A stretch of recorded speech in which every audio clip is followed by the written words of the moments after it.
আসসালামু আলাইকুম। আমি মাহি। লাইফে ফার্স্ট টাইম ক্যামেরার সামনে এসে কথা বলছি। আমি ক্যামেরার সামনে কথা বলতে একদম স্বাচ্ছন্দ্য বোধ করি না। তাই ভাবি নাই কখনো এভাবে ক্যামেরার সামনে আসা হবে। কিন্তু বর্তমানে খুব আলোচনায় আছে রাফসান। যার কারণে Facebook, YouTube কোনো জায়গায় ঢুকতে পারছি না। রাফসানের অপরাধটা কি? সে তার বাবা-মাকে একটা গাড়ি গিফট করছে। এটা নিয়েই সে আলোচনার কেন্দ্রবিন্দুতে চলে আসছে।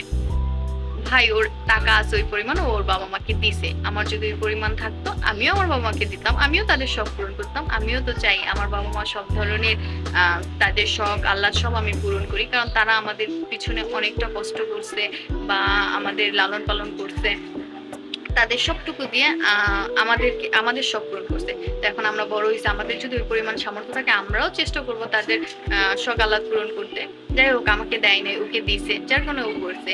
এটা দেখে আমাদের ভালো লাগা উচিত, ওর থেকে শেখা উচিত যে কিভাবে বাবা মার স্বপ্ন আমরা পূরণ করব।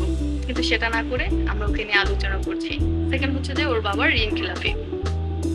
ভাই ঋণটা নিছে ওর বাবা, ও না। আর ও না নিলেও ওদের মানে আমার কাছে মনে হয় রাফসান বা রাফসানের বড় ভাই এতটুকু দায়িত্ব বা জ্ঞান বুদ্ধি আছে যে ওরা ঋণ পরিশোধ করে দিবে। হ্যাঁ, ওই পরিমাণ অর্থ আছে, ওই পরিমাণ সামর্থ্য আছে যে যে যে ছেলে এত অল্প বয়সে বাবা মাকে 2 কোটি টাকার গাড়ি গিফট করতে পারে, সেই ছেলে তার বাবা মার 3 কোটি টাকার লোনও শোধ করতে পারবে। সে ক্যামেরার সামনে এসে একটা ভিডিওর মাধ্যমে আপনাদের সবাইকে জানাইছে যে সে অ্যামাউন্টটা জানে না যে কি পরিমাণ অ্যামাউন্ট রিটার্ন করতে হবে। তাই তাদের ঋণটা এখনো পরিশোধ হয় নাই। সে জানুক, তারপর পরিশোধ করবে। তারপর ওর ব্র্যান্ড ব্লু, যেটা কিনা বর্তমানে অনেকটাই সাড়া ফেলছে বাংলাদেশে, যেটা সবাই খেয়ে রিভিউ দিচ্ছে, কেউ ভালো কেউ খারাপ। সেটা জানা গেছে যে এটা একটা কুমিল্লার গোডাউনে এটা তৈরি করা হচ্ছে, যেটা মহিলারা আনহাইজেনিক ভাবে তৈরি করছে এবং এটার বিএসটিআই অনুমোদনও নাই। তো এই ঘটনাটা কিন্তু ঘটছিল এই ঋণ খেলাফির ঘটনাটার আগে, এই ভিডিওটা আসার আগে।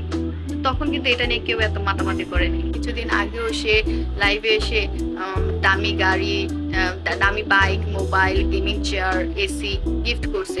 তখন তো কেউ কিছু বললেন না, তখন তো কেউ কিছু এসে বললেন না। তখন তো সবাই লাইভ জয়েন করছেন, ইউটিউবে একদম রেকর্ড করে ফেলছেন। এখন এত কথা আসে কোন জায়গা দিয়ে আপনাদের? কথা কারো খারাপ লেগে থাকলে সরি, আমি কারোর পক্ষ হয়ে কথা বলতেছি না।